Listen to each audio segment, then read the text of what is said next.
You said you come from the north, and then I saw you in the south. I thought your eyes were blue, but was the one behind those black eyes also you? You also said you were a boy, but I met a lady with your voice. You were born in 62, although my friend's grandfather looks just like you. Why do you call? Hey there, everybody. This is Mark Fonseca Rendeiro with you. You're listening to the Realities Podcast channel, if we can call it a channel. I've never called it that before, but I'm calling it that because it could be different kinds of programs, podcasts on this channel. So, for example, today, this is a reality check. Now, that's a new concept from my little home studio, and the idea is it's just a short one. So it's so short that I'm calling it a reality check. And when we do the longer interviews, those are going to be just Realities Podcast. That'll usually involve a second person. But here, these quick check-ins, I'm calling them reality checks. And as I said, I'm your host, Mark Fonseca Rendeiro. If you're old guard, hey, it's me. I'm around. I've been doing things. I just haven't gotten this whole thing squared away in just the right way. I'm actually working on a little test here. I'm using two microphones, my old microphone, my reliable Rode, and my new microphone, potentially, if I keep it, an Electro Voice, which is kind of a very common one in the broadcast industry. And so what I can do is switch to the new one. So here I'm talking on the new microphone. I hope that I sound decent. And then as we go on in the program, I can switch, like right now, to the old mic, old reliable that maybe I shouldn't give up on. In the end, they may be quite similar. So what I might do is just go back to the new one.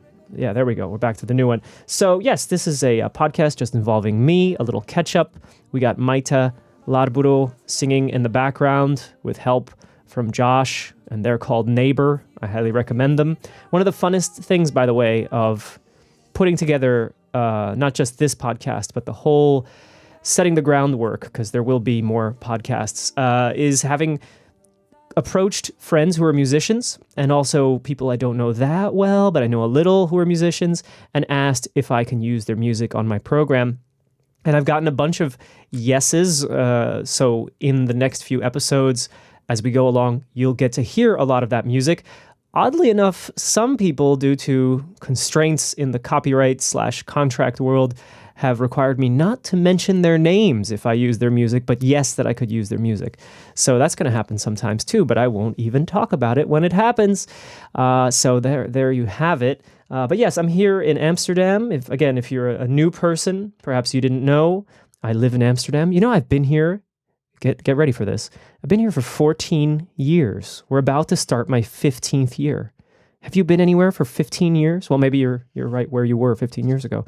I just it's one of those things. As time goes on, you can be a little bit shocked by it, and so I'm not shocked by it. But just now when I wrote it down, it's like, oh yeah, here in Amsterdam, here in the heart of the touristic industry, where the battle against Airbnb is in full swing, I guess. I don't know. I don't talk to them.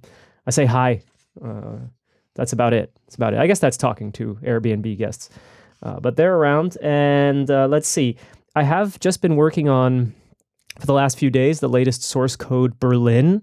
Now, if you don't know, that's a podcast I do with Wikimedia Deutschland, or for Wikimedia Deutschland. It's an interesting arrangement where I interview and record and edit and publish a podcast with the theme of Wikipedia or open source or any variation on that theme, projects, people, voices. And actually, in about 24 hours, I'll be leaving for Wikimania, the yearly gathering of Wikipedians, and it's taking place on Lake Como in Italy. And if you've been listening to this podcast for the last 12 years, you'll remember when many of us were in Lake Como for Vlog Europe, where we discussed video blogging, and all the various podcasters and video bloggers went, and I recorded a few shows from there. It's been a long time. You probably don't remember that. even if you were listening. But that's going to be the big trip this week, and I'll get to meet Wikipedia/Wikimedia people from all over the world. I got to tell you, I'm very interested, for example, meeting people from the US, because I left the US when I was 21 years old, 22. So I didn't know Wikipedia people then and not there. And here in the Netherlands and Germany, I've gotten to meet so many and sometimes work together, or at least be at the same conferences together with people. I'm also eager to meet the people from Italy, Wikimedia Foundation there. Russia, that's going to be an interesting one. I guess if I start listing them, I'm interested in meeting these Wikipedia people from all over the world. So I hope that they'll be there. I imagine many will. And the interesting thing also for this gathering, as far as I know, because remember, sometimes we as podcasters don't verify everything we talk about. But the word is that it's in this village. Now that I do know. It's in a village on Lake Como. And this village has a couple of thousand people. It's a village. But apparently in their bid to host Wikimania, they said, hey, instead of choosing a major city, choose us. Our village loves Wikipedia. We use it all the time. We teach with it. I don't know, all these things that they do with it. And if you choose us, we will be completely in. Everybody in the village will be involved. You'll stay in our homes. I don't know. This might be an exaggeration of a story, but that's the story I heard. And I am very excited, even just to see that name, Encino Lario, on my ticket. So that is going to be most interesting. So yes, the latest Source Code Berlin is on the subject of doctors and teaching with Wikipedia, teaching the future doctors of the world, as well as publishing in open access journals. So that's going to be good. Still to come on this podcast, many people might be wondering, there's Masood Husseini, my dear friend from Afghanistan, photographer and citizen of the world. And I do have that interview just about ready. I've just, the more you do something, the more you can get very picky about it. So things I used to say, that's okay, let it ride. More and more I say, no, wait. And I listen back and I might adjust things. I do more editing than I've ever done in my entire career. And I don't know if it's a good thing, to be honest. Maybe you guys have thoughts on that. Do you miss the days where I wouldn't edit anything and we would just talk? Well, that if you miss that, you're going to enjoy this here reality check, because I refuse to edit reality checks. I'll add the music. Even that, I think I did it in real time just now. So this is going back to the roots of podcasting where you didn't edit.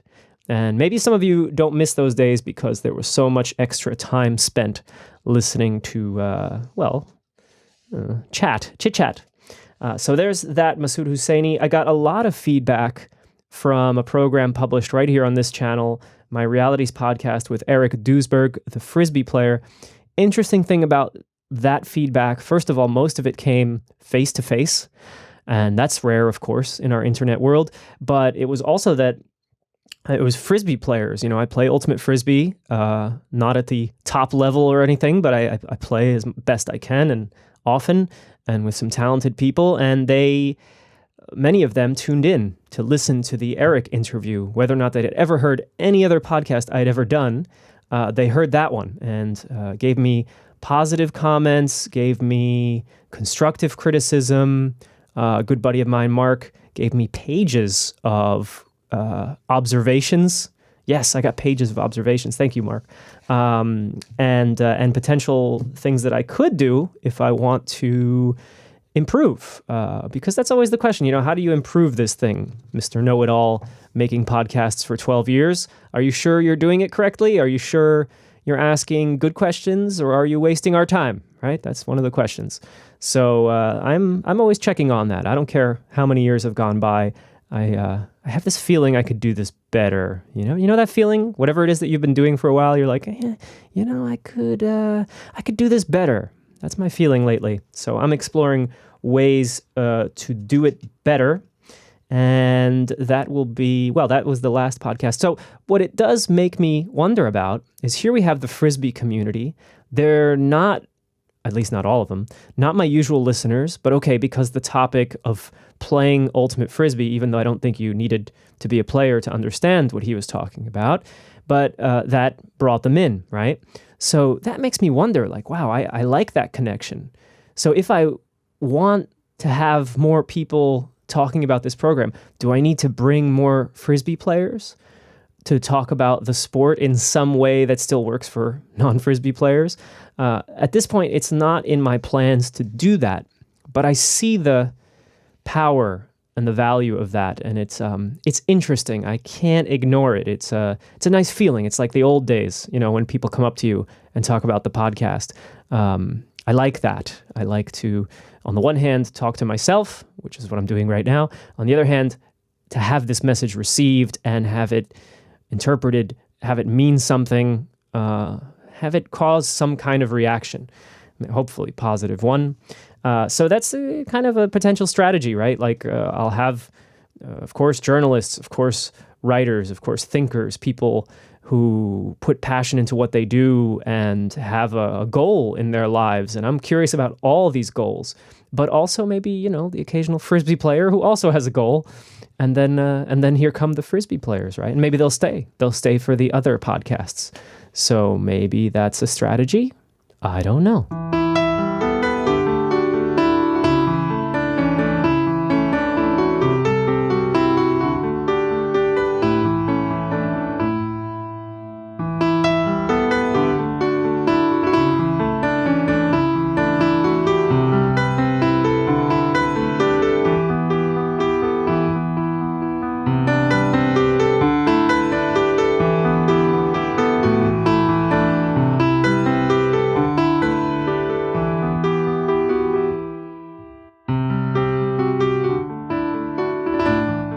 Okay, a couple of last notes and then we'll get out of this quick reality check. I wrote a post on Medium. I do that sometimes. I like Medium. I know it's been around for a while now, but the format still feels so much lighter than a website/blog. I've been trying to make, for example, realitispodcast.com feel a bit like Medium or light in terms of what's in front of you. Get right to the point. Not to say that you can't handle some details, but I want these experiences to be clear. Too much of the internet is unclear or over information. Look at Facebook. Don't look at Facebook. How about that? That's actually what my Medium post was about. It's about this whole way that we're constantly expressing ourselves, personal thoughts to individuals. We put them as our status message. Why do we do that? And are we missing out on something actually by making everything public, even especially when it's a message for someone in our lives? Why not just tell the person? Why are we writing it so everyone else can read? Is there something going on here where we're trying to prove we're happy, trying to prove we have joy? And what does it mean? So it's like a psychological / technological issue, and I know you know this issue. You've seen it happening on the old face space, maybe on the Twitter. So I read about that. It's on Medium. I publish there under the name Bicycle Mark. As you may know, that is my internet handle. Still gets used. And anything else of importance? No. This is going to be reality checks. I'm going to put them in between Realities podcasts. I'm interested in guests. I have one or two in mind. I was going to say lined up, but that's not true. Every time I think I have them lined up, something happens. Oftentimes we get to talking and we don't record because that happens, life. But anyway, if you have suggestions, by all means, Skype is a connector, or I can travel because there is always a chance for me to travel in the near future. But the first big trip is going to be Italy and Lake Como. So stay tuned. In the coming week after Wikimania, I will have Masood Husseini, the great Pulitzer Prize-winning photographer from Afghanistan. Yes, an overdue program, but it's coming.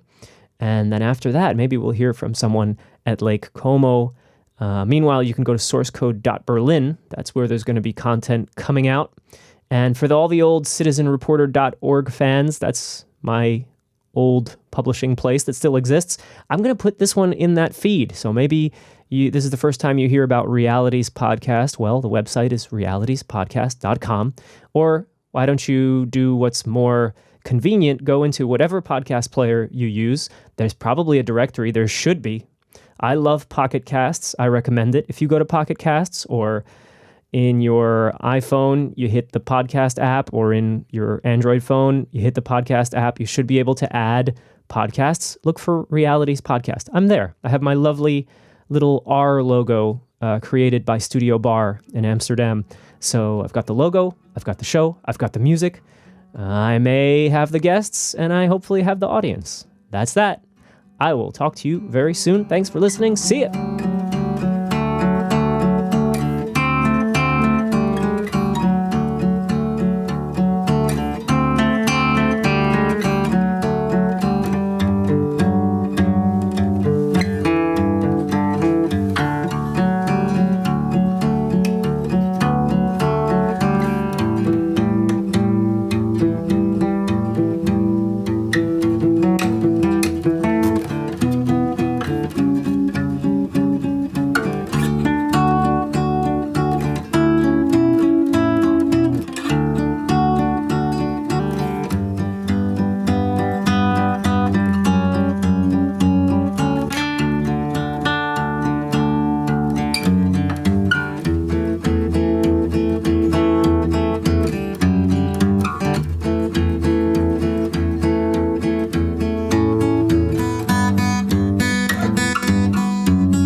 It's very important that writers write in a real voice, in their own voice, but only if they're really good writers. And I have noticed, and surely even someone of your 10 years have noticed, that too many people are writing books, period. Okay? There are too many books, the books are terrible, and this is because you have been taught to have self-esteem.